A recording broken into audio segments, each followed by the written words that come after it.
This video is presented by Sayrite. In this video we're going to show you how to make a traditional loose frame awning. This is a very popular and easy awning to make. The first thing we need to determine is the width of the desired awning. Obviously the width is determined by your particular application. To determine the appropriate projection, the drop, and the depth of your particular awning, it's best to take a couple yardsticks and take them against the building with a helper to determine exactly what will look best for your particular application.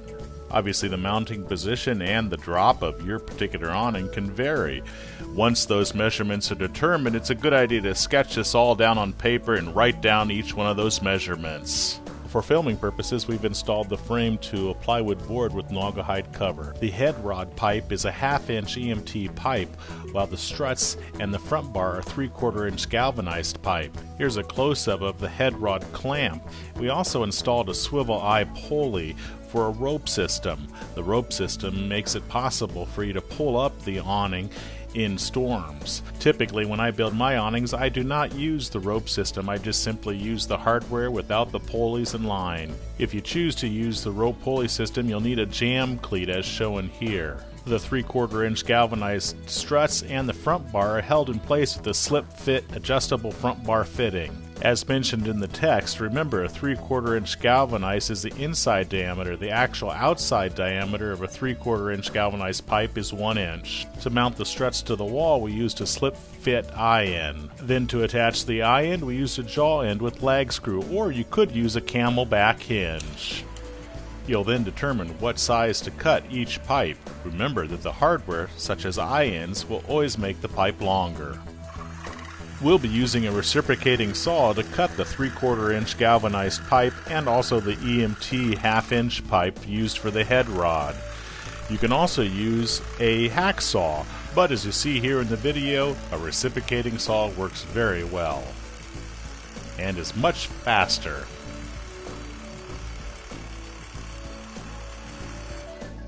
Here's a material list for just the frame hardware. Obviously, if your awning is much larger, you'll need more pipe and you'll also need more hardware. As you can see in the list, the jam cleat and the swivel eye pulley and the leech line are also included. That is, if you want to use a rope pulley system to pull your awning up in storms. The majority of homes that I've lived in have had awnings on them, and even in Florida I had traditional awnings like this on my home there.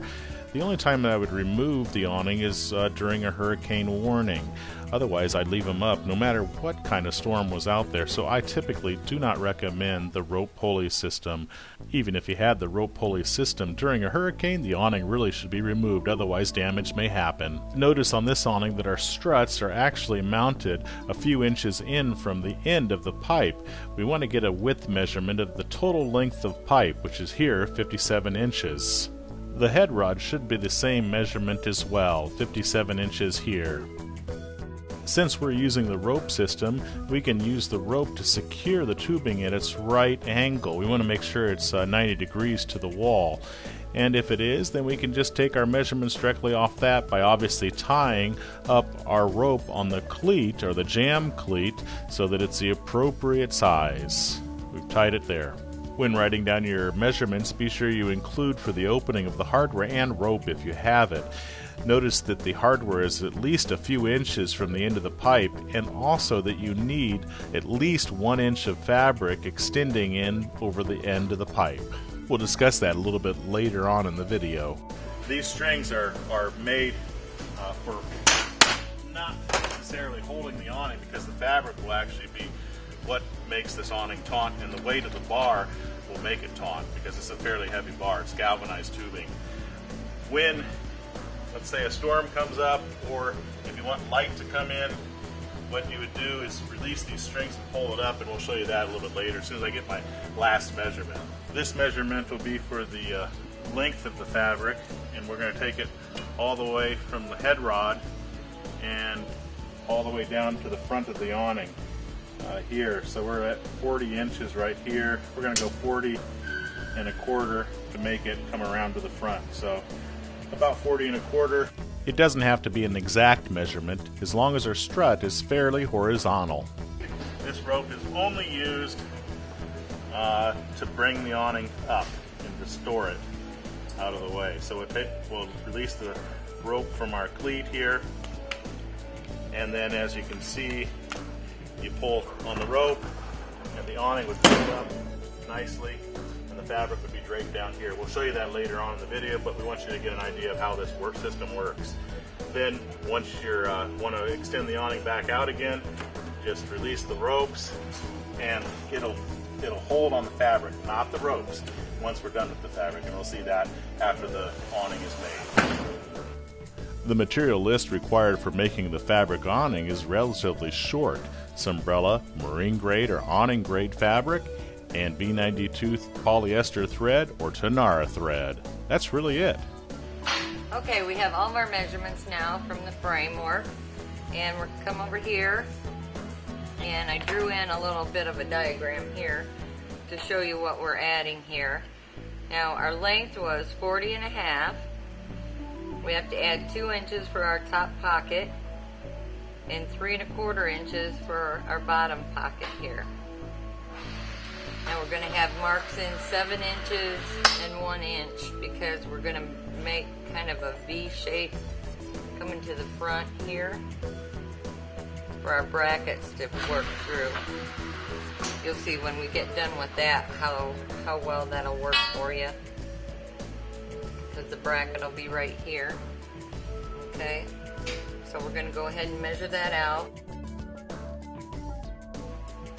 We have our 40.5 and our 2 inches for our pocket, 3¼ for our bottom pocket, because we're going to fold the edge over on that to make it a finished edge.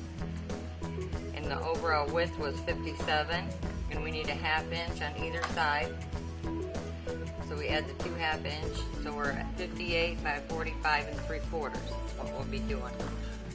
Now transfer those measurements to the fabric. We're using a striped Sunbrella awning material here. A Sunbrella awning grade or Sunbrella marine grade fabric works beautifully for awnings like this. We highly recommend it. It's 100% solution dyed acrylic. It's water resistant. It's very UV resistant. It's a great fabric for awnings. Now that we have our fabric blank marked out, we're going to create a pocket here for the bottom of the awning, and we'll measure up 6¼ inches. We'll be folding this to 3 inches. We'll also put a 1/4 inch hem along the top edge to make it a finished edge. Before we take this fabric blank to the hot knife to cut it out, we want to create a sleeve for the head rod. So we're going to do that along the top edge here. This black line is the cut line. We're going to measure down 4 inches because we'll be folding this in half to 2 inches. We will not create a hem here. If you'd like to create a hem, then you could always fold it over to 4¼ inches and create a 1/4 inch hem along the edge. But since we're going to use a hot knife, we don't have to worry about unraveling. This is the Engel Professional Hot Knife. If you don't have this, you could use a wood burning tool or a soldering gun to cut the fabric as well. If you use scissors, you may have to worry a little bit about unraveling. However, if you create a hem on each one of the edges, you do not. Okay, now we have the hot knifing all done. So we're going to go and put a 1/4 inch hem down both sides and then across the front of it. It's always best to use a straight stitch, approximately 6mm stitch length or longer. We're using the Big and Tall sewing machine, and we're also using Tanara thread. Tanara thread will never rot in the sun. It's great for high UV areas like the tropics.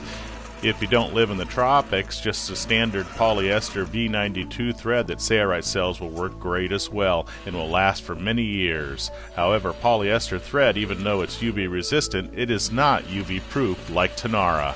To create the 1/4 inch hem at each one of these edges, Deb is just folding it as she comes up to it in the sewing machine.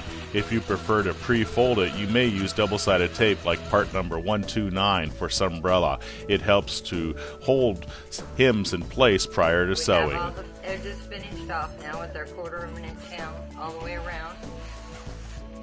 top edge isn't going to be out here as noticeable, so we'll just have a hot knife edge because it won't be wearing or anything. So we're going to hem that top pocket right now and just bring it right to the edge of the line that was struck. This is where we created that 4-inch line down from the edge, so we fold it over so it equals 2-inch. And we did not put a hem here along this edge, as Deb explained. If you'd like to create a hem there, especially if you use scissors, you may want to do that. Make sure all the hems are facing in towards the back side of the awning. Sunbrella Marine grade and Sunbrella Awning grade do not have a right side and a wrong side, so you can use either side. You can see Deb here folding it as she gets to the needle. She folds it approximately a foot away from the needle and sews approximately a foot. If you use seam stick, part number 129, you can pre-baste it and everything stays in place prior to sewing. This is the bottom pocket where all of our hardware and everything's at. Looking at the finished awning here, we need an opening for this hardware to exit. To create that, along this bottom edge, we'll fold the fabric over to 3 inches as we'd marked on the fabric earlier, and then we'll measure up 1 inch from that folded edge and put a line. This line will form the bottom of that opening for the hardware. We do not want to go past this line. Going back to look at the frame, we have approximately 7 inches here from the end of the pipe to the end of the hardware or rope. So we'll measure over 7 inches from the end of the awning here, and then find the center of that 7-inch position and put a mark here. That is where our hardware center will be. We'll measure over 1 inch. We want that 1 inch to be there to support the edge. And then we'll measure over 7 inches, and we're going to measure over again 1/4 inches away from that 7 inches because that's where we're going to create a hem. Now we're going to draw a straight line from our center mark to that hem line that's 1/4 inch away from the 7-inch mark on our particular awning. And we'll do the same thing to the other side there from that mark we placed approximately 1 inch away from the edge of the awning. This will create a V shape. We'll now cut away the V. We're going to use scissors here because we are going to create a 1/4 inch hem. However, we recommend using a hot knife to prevent any unraveling from happening in the future. If you use a hot knife, don't cut through the top surface of your awning, only the sleeve portion. Now Deb will fold over the edges of this V shape to create approximately a 1/4 inch hem. You'll notice at the V, the hem basically disappears. That's exactly what we want. By pre-folding it like this, we can take it to the sewing machine and everything pretty much stays right on top of the folds. We'll do this obviously to this opening and any other openings you may have in your awning for hardware. We're going to take our 1/4 inch here, sure and back stitch again. Come down, stitch around that, and then just keep right on stitching to the other side. And then you just kind of curve this up.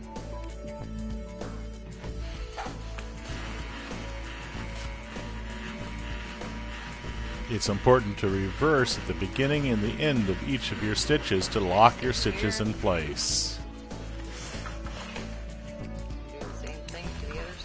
And here's what it looks like when we're done. We'll just stitch across this and we'll have the opening for the hardware. If you're not using the rope pulley system, you may not need to make it as big as 7 inches as we have here, but you definitely need it big enough that the hardware doesn't create a hard spot. Okay, now that we have all of our cutouts finished, you put this back down against your line, and we're just going to sew right across. Be sure and back stitch. It's important to back stitch here a few times. Both ends of this because you've only got a 1-inch tab there. Deb's going to sew straight across this opening, but she's only going through one layer, and that can cause needle leakage. So you may not want to do that here. It's just a shortcut. A few back stitches. Take it to the line. And go.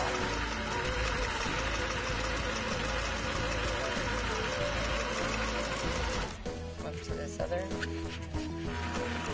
Sure, back stitch here at the end. And you have a line here for your tab. Just keep right on going straight across. Get to the tab. You want to back stitch on that, back and forth. Make sure both ends are down.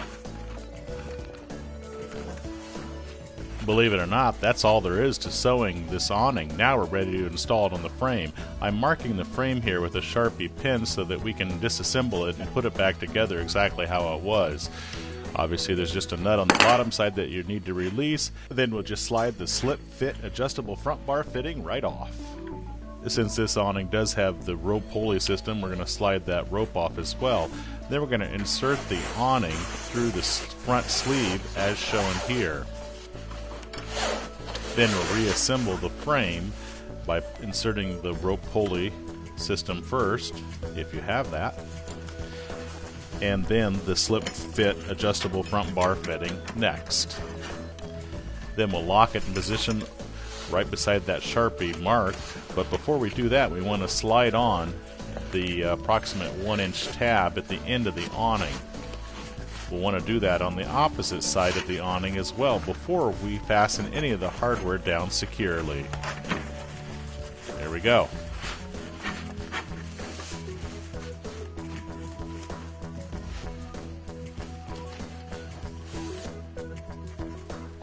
Now we'll lock down that hardware by tightening that nut on the bottom of the slip fit adjustable front bar fitting. We'll do that to this side and obviously the other side as well.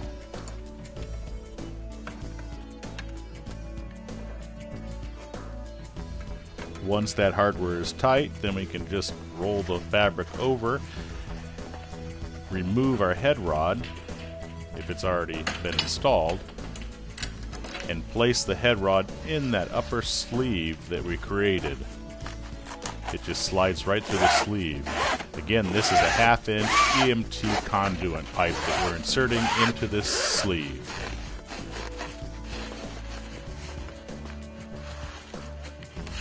Then we'll insert the pipe and the sleeve into the head rod clamps.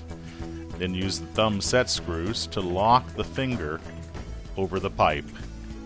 A perfect fit. Do that to both sides.